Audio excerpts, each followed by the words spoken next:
मक्का मुअज़्ज़मा पर बनु खुज़ा का इक़्तिदार कोई 300 बरस तक कायम रहा। यही जमाना था जब अदनानी कबाइल मक्के और हिजाज से निकलकर नज्द, इराक के अतराफ और बहरैन वगैरह में फैले और मक्के के अतराफ में कुरैश की सिर्फ चंद शाखें बाकी रहीं, मगर मक्के की हुकूमत और बैतुल्लाह की तौलियत में उनका कोई हिस्सा न था, यहाँ तक कि कुसैय बिन किलाब का दौर आया। कुसैय ने मक्के का बंदोबस्त इस तरह किया कि कुरैश को मक्के के अतराफ से बुलाकर पूरा शहर उन पर तकसीम कर दिया और हर खानदान का ठिकाना मुकर्रर कर दिया। अलबत्ता महीने आगे पीछे करने वालों को नीज आले सफवान, बनु अदवान और बनु मुर्रा बिन औफ को उनके मनासिब पर बरकरार रखा, क्योंकि कुसैय समझता था कि ये भी दीन है, इसमें रद्दो बदल करना दुरुस्त नहीं। कुसैय का एक कारनामा ये भी है कि उसने हरम काबा के शिमाल में दारुन नदवा तामीर किया। उसका दरवाजा मस्जिद की तरफ था। दारुन नदवा दरअसल कुरैश की पार्लियामेंट थी, जहां तमाम बड़े बड़े और अहम मामलात के फैसले होते थे। कुरैश पर दारुन नदवा के बड़े एहसानात थे, क्योंकि ये उनके इत्तेहाद का जामिन था और यहीं उनके उलझे हुए मसाइल आसान तरीके से तय होते थे। कुसैय को सरबराही और अजमत के ये मर्तबे हासिल थे। नंबर 1, दारुन नदवा की सदारत, जहां बड़े बड़े मामलात के बारे में मशवरे होते थे और जहां ये लोग अपनी बेटियों की शादियां भी करते थे। नंबर 2, लिवा यानी जंग का परचम कुसैय ही के हाथों बांधा जाता था। नंबर 3, हिजाबत यानी खाना काबा की पासबानी। इसका मतलब ये है कि खाना काबा का दरवाजा कुसैय ही खोलता था। खाना काबा की खिदमत उसी के जिम्मे थी, चाबी बरदार भी वही था। नंबर 4, सिकाया यानी पानी पिलाना।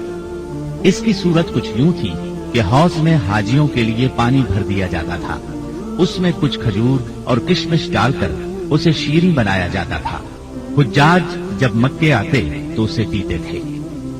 नंबर 5, रिफादा यानी हाजियों की मेजबानी। हाजियों के लिए बतौर ज़ियाफत खाना तैयार किया जाता था। इस मकसद के लिए कुसैय ने कुरैश पर एक खास रकम मुकर्रर कर रखी थी। ये रकम हज के मौसम में कुसैय के पास जमा हो जाती थी। वो इस रकम से हाजियों के लिए खाना तैयार कराता था। जो लोग तंगदस्त होते या जिनके पास तोशा न होता, वो यही खाना खाते थे। इनके अलावा कुछ और ओहदे भी थे जिन्हें कुरैश ने आपस में तकसीम कर रखा था। उनकी तफसील ये है। नंबर 1, एहसान यानी फालगिरी, किस्मत का हाल दरियाफ्त करने के लिए बुतों के पास जो तीर रखे रहते थे उनकी तौलियत। ये मनसब बनु जुमाह को हासिल था। नंबर 2, मालियात का नज़र यानी बुतों का तकर्रुब हासिल करने के लिए जो नजराने और कुर्बानियां पेश की जाती थी उनका इंतजाम करना, झगड़ों और मुकदमात का फैसला करना, ये काम बनु सहम को सौंपा गया।